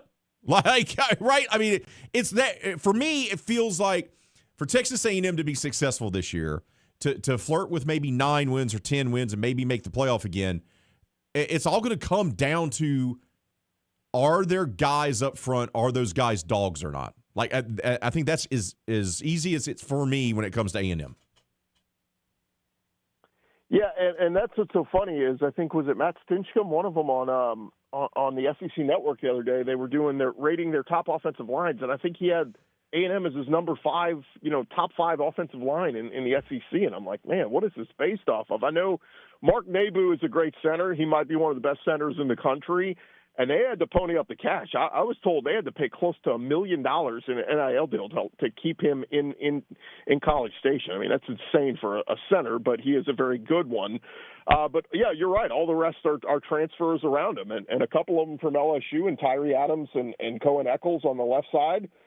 They project as the starting left tackle and left guard. We know what the growing pains those guys went through last year. And on the right side, it's a transfer from South Carolina and Alabama in Trevon Baugh and Wilkin Formby. And both of those guys, have had their ups and downs in their college career. So, yeah, this is not a lock at all by any means. And then you talk about having a change as offensive coordinator. I've been on the record all offseason. I think the offense is not going to be as good. Colin Klein was a great young offensive mind, very innovative in the play calling and things he did. And now you stay in-house, you promote Holman Wiggins, nothing against him, but he's just, he's largely been a wide receivers coach much of his career, not really calling plays. I just think that's a mistake on Mike Elko's part. We're going to find out, once the season gets going. And a lot of people I talk to say they like Marcel Reed, but it's the decision-making. The turnovers, added up in those last couple of games of the season, and he struggled on the decisions of when to run and when to throw and stay in the pocket. And so unless we see a much improved Marcel Reed this year, if that offensive line is not blocking, like we think it's going to, A&M is going to regress. Now, look, 8-4, maybe even 9-3 would be a great season for A&M, given what the standard is there. But everybody got all excited about making the playoffs last year, being 11-0, going to that Texas game. You had, if they beat Texas in that week. That last week of the season last year, they're going to Atlanta. A&M would have gone to Atlanta to play for the SEC championship and would have had a chance to lock up a first-round bye. And, I mean, they had a lot on the line. So, I don't know. I mean, folks at College Station, you talk to them, they think they're going to start 11-0 again. And this is going to be just as good of a team as last year. But me and several others I've talked to think that this team takes a little bit of a step back. I want to talk about Oklahoma. They gave a big-time extension to Brett Venables, and which is always kind of funny because literally he went into last season being on the hot seat. And then they have a really good season, and they make the playoff. Now, they lose the playoff game to Alabama at home there in Norman, but they still made the playoff, right? And you go, well, if Mateer was actually healthy for the full season, maybe their season would have been even better. He gets the big contract extension. Will Oklahoma have buyer's remorse? Because it's really only been 1 year that he's been good there at Oklahoma. Yeah, I mean, it's two 10-win seasons sandwiched with two 6-win seasons. Correct. So it's been a mixed bag. I'm with you. Like I was kind of critical of that when I saw that news yesterday. I think these ADs, the question is always, who are you bidding against? Like, it's so stupid they get duped by these agents of these coaches, who the agents put in their head, hey, my guy might leave. Hey, you better lock my guy up. Hey, don't you want stability in your program, knowing your guy's locked up long term? I mean, it's so ridiculous. A&M did it this past offseason with Elko. Alabama did it this past offseason with DeBoer. To me, there's nothing wrong with telling a coach you are earning your paycheck. Hey, you signed a 6-year, multi-million-dollar contract with us. Hey, you are doing a great job of earning your paycheck. It's the only job that, like, you do a little bit above what you were expected to do, and they go, time for a pay raise, time for an extension. And it's so stupid. I just think the agents hold these ADs and school presidents over the coals with this stuff. And by the way, the new AD for Oklahoma, he's only been on the job like 6 months. What are you doing adding 2 years to Venables' deal? Like, what does that do? What, was he going to not coach this year if he didn't get 2 extra years added onto his deal? I just think it's really silly. And by the way, he's 1-3 in their biggest rivalry game in Red River against Texas. Let him lose that game this year and see how the Sooner fans will be feeling. 1-4 against your biggest rival? Woof. So, and look, the schedule's brutal. I love the team they have. I think Oklahoma's got one of the best defenses in the country. I think John Mateer is set for a monster year. But that schedule is brutal, particularly that month of November. At Florida, home for Ole Miss, home for A&M, at Mizzou.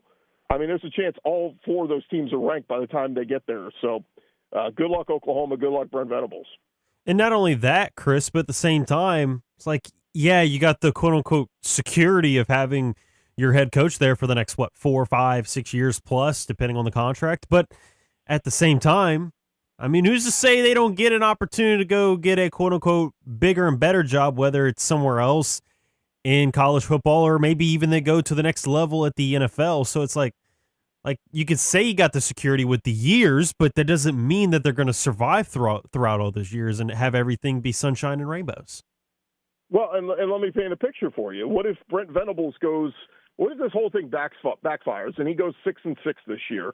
They're going to want to run him out of town. Yep. And what if Tennessee? I've been told that some of those big money people in Knoxville are starting to turn the heat up on Heupel, and they want to see improvement this year. And let's just say Heupel goes 7-5, and the Tennessee boosters decide, you know what, let's make a move, and they fire him. Oklahoma fans be tripping over themselves to go hire Josh Heupel because he's what they're missing. You got the defensive guru in Venables. A lot of those folks would like to have an offensive guru and a guy who played quarterback for them back in the day. So. I don't know. It's not going to happen now. The only thing I could see, what one of my Oklahoma guys told me, is that Jim Nagy, their GM, got an extension this offseason, and so now this aligns Venables with Jim Nagy long term there. But I mean, let's also be real, guys. If some NFL team comes calling next offseason for Jim Nagy, you don't think he's going to make the jump to the NFL? Contracts are, they're only as good as the paper they're written on. They can be broken at any time. And I do want to ask you about the ongoing wrinkle in college athletics with the Louisiana judge and court giving all these players, you know what, you're out of eligibility, but why not give you one more? Because apparently those players felt like it was unfair. I want one more year, even though I'm now a professional being paid by the Buccaneers and whatnot. And then the NCAA is saying, well, now hold on. You don't necessarily get to make the decision. I mean, this has been a crazy back and forth, and it continues to develop, but I'd love to hear your thoughts on it. Yeah, we did it on our first topic on Locked On SEC today, but I got to be honest, guys. After reading the details this morning, I'm pulling the ripcord. I'm out. Let me know who plays and who doesn't. Like, it's gotten to that point with this story because I couldn't keep up with it. You got the 16 guys that are in the Louisiana courtroom that apparently this new ruling that was overturned today, from what I was reading, was saying that those guys are protected, but the other guys aren't. And then there was a few guys in Kentucky that they were waiting to get their decision, and they might get an exception. And apparently part of this has to do with if the certain state judge ruled in your favor, then you're good, whereas the people who are under the blanket decision from Colorado, they are now not good. So I said, you know what, I'm bailing on this. Let me know when the season starts, who's on teams and who's not. That's where we'll go from here because look, at the end of the day, I think it's stupid. I mean, Jack Pyburn, dude, you had 2 sacks for Tampa Bay last week. You're a Buccaneer. You're in the NFL. I know you may get cut. You may get thrown on the practice squad. Guess what? That's where you belong. Don't come back to LSU. But then I heard from rumblings in Baton Rouge that there's already a deal in place that he'll come back to LSU if he does get cut by the Bucs. So it's silly season. We need to, we have rules for a reason. The NCAA said starting next year, 5 years to play 5 seasons. That's it. We don't get to retroactively go, well, what about the guys who just graduated? Tough. Life's unfair sometimes. We just need to accept those facts and stop running the local judges to overturn any decision we don't like. It's stupid. Exactly. You're right there with us. Before we let you go, Chris, I do want to ask you our foodie poll question of the week, as we always do. What's your favorite food day tradition? Red beans and rice Mondays? You're from Louisiana. Feels like that's something that you might be into. How about Taco Tuesdays? Maybe fried fish Fridays or barbecue Sundays? Those are all very good, but the one tradition that I've upheld, I've now lived in Houston, in the state of Texas for, I think, going on 15 years now, and I still, every Monday, my wife will cook a Zatarain's red beans and rice. So it's like the Masters. It's a tradition like any other, or like no other, rather, and you got to do red beans and rice on Monday. I mean, you go to any great restaurant in Louisiana, from Lafayette to Lake Charles to New Orleans, if they don't have a red beans and rice Monday special on their menu, then get out. It's not a real restaurant. It's not a real restaurant, as Chris would say. I had it right. Chris, we appreciate you coming on. Keep up the tremendous work you're doing over there in Texas, covering the SEC for the Locked On Network. We'll get you back on next week, all right? Sounds good, fellas. It's almost here. Football's in the air. I'm ready to hit somebody. Oh, yeah, just a couple of weeks away. We're going to go ahead and take a timeout. When we come back, we'll wrap up this edition of RP3 Mesh. Get you ready for the lowdown with D-Lo. That's next. This is RP3 and Mesh, live on ESPN 1037 Lafayette and 1041 Lake Charles, Southwest Louisiana's sports station. Delta Media is your home for Friday Night Football. STM on ESPN 1037, North Vermilion on 1063 Lafayette, Catholic High of New Iberia on Mustang 1071 FM, St. Landry Parish Game of the Week on Z1059, LRCA on News Talk 98.5 FM, and Barb on ESPN 1041. Listen to the games on the radio or on each station's free mobile app. Delta Media has you covered for thrilling Friday Night Football. Did you know you can get great tasting Clear Springs artesian water delivered to your office or your doorstep at home? Clear Springs is 100% local with their own bottling facility at the world-famous Kentwood Aquifer, no chemicals added. Just pure Kentwood, Louisiana artesian water. Clear Springs Water offers delivery of 5 or 3 gallon water service with a hot and cold temperature water cooler or even single-serve bottles delivered to your home or office. Easy to reach, clearsprings.net, then contact us tab or 337-519-3563. Before hitting the road, get hooked up at Match Trailers on Bertrand Drive. Everything you need from truck equipment, accessories, and trailer parts, Match Trailers has it. Match Trailers, 1849 Bertrand Drive in Lafayette, or give Matt a call at 235-7534. Beer lovers, this is your day. Golf Brew is back in downtown Lafayette, Saturday, September 19th from 3 until 7 p.m. Taste more than 200 craft beers from breweries across the region. Catch live music, enjoy local food, shop vendors, and soak up one incredible downtown party. It's a perfect tailgate spot before you head to the game. Whether you're sipping brews or enjoying the designated driver experience with specialty mocktails, there's something for everyone. Get your tickets now at downtownlafayette.org. Hi, I'm Nancy Landry. No matter what part of our great state you call home, Louisiana's elections are an important part of who we are. In 2026, closed party primaries will change how some of those elections happen, so you'll want to know what to do. Keeping your registration current ensures you'll get the right party-based ballot. Remember, this change only applies to certain offices. To learn more, visit govote.com or download the GoVote app. Paid for by the Louisiana Secretary of State's Office. Your Honor, I would like to introduce exhibit number 1. MeTV is America's #1 classic television network. There can only be one number 1, me. MeTV features over 60 of the greatest classic TV series each week. Go with the winner. Enjoy dramas, comedies, westerns, sci-fi, and more. You just watch me. Watch MeTV Acadiana on KLWB, over the air on Channel 50.1. Check your local cable listings for the channel in your area.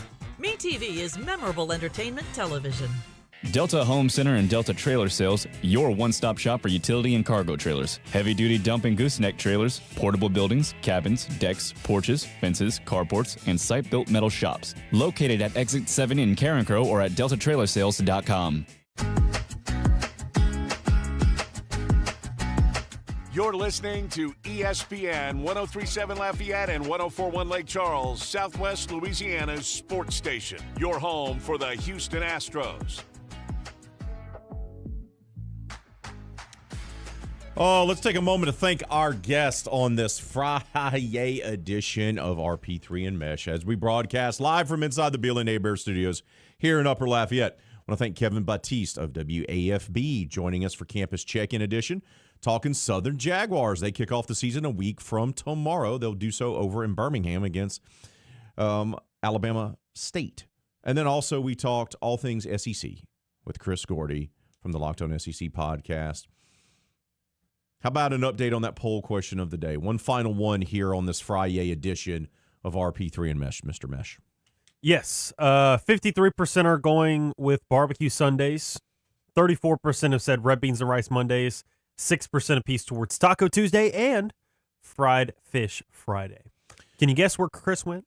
I love it all. Sorry. I was thinking about eating all of it. No, I'm sorry. I'm back. I'm locked back in. What did Gordy go with? Okay, I'll just give you the answer then. He went red beans and rice Mondays. My guy. Oh, you know what? This poll question's inspired me. I think I'm gonna treat the wife, surprise the wife to some fried fish. No, we're having Low Country Boil tonight at the house. Oh, my fault. But I was silly me. I'll make red beans and rice on Monday. Okay, there you go. I'll put it on. I like to do mine in the crock pot. Put some cha-cha on it. Oh, don't worry, Tad. I take care of the flavor profile. It's layers, just like how I make my chili. Layers. Don't do it all at once. You got to build it, buddy. You got to build it. So I think I'm gonna surprise the family, and I'll make some red beans and rice on Monday. There you go. There we go. What are you gonna make for this weekend? It's your last real. Okay, so real quick, we only got about a minute or so. Do you feel like this is your last real weekend of like off time to relax? Because yeah, it's still NFL preseason, but college isn't started yet. But then college starts next week, and then boom, the week after, the rest of college and high school football, and then it's NFL time. I mean, other than trying to keep tabs on McNeese, I'm really not going to put much attention to that week 0 slate. I'm going to be honest. Man says Southern Jaguars, Grambling State Tigers, Northwestern State Demons, Nichols Colonels, McNeese Cowboys, Southeastern Lions. They can all go kick rocks. Well, I can look at the final score, but to be like, oh, I'm going to sit down and watch this game. Yeah, but you're not a big college guy. No. If it was week 0, which is a stupid saying, in the NFL, you'd be so watching every ounce of it. Well, yeah, because NFL is the superior way to do it. Man says college athletics is inferior. Well, look at what they're doing. They're trying to bring pros back into the game. I love you're trying to get fired up about it. Yeah. Well, considering we only have 20 seconds, it's like, yeah, there's not much to go off of. Thank you for everything that you did today. Thank you for this week, and best of luck eating the rest of that 5-pound sandwich. I hope you have a tremendous weekend. Absolutely. There we go, buddy. We'll be back on the airwaves again on Monday, 11 to 1. We'll recap the weekend that was. But until then, be safe out there. Be kind to one another. The Lowdown with D-Lo is next. Looking for a spotless workplace? Variety Janitorial Services is your go-to. For office cleaning to stripping and floor waxing and carpet cleaning, your commercial space will look its best. Their reputation for perfection has grown throughout the entire Acadiana community. They deliver top-notch service with a commitment to excellence. Daily, weekly, or deep cleaning, trust the experts. Visit varietyjan.com today or call 337-298-8704 for a free quote. Variety Janitorial Services. We clean, you shine. Misfits Dine and Drink, a destination restaurant in Broussard, is constantly evolving. Dine in for great food and a great atmosphere. Whether it's lunch, dinner, or brunch on Saturday or Sunday, stop in to enjoy a handmade gourmet pizza or one of their delicious pastas. Take a sip of their new and seasonal craft cocktails and mocktails. And don't forget dessert. Try the birthday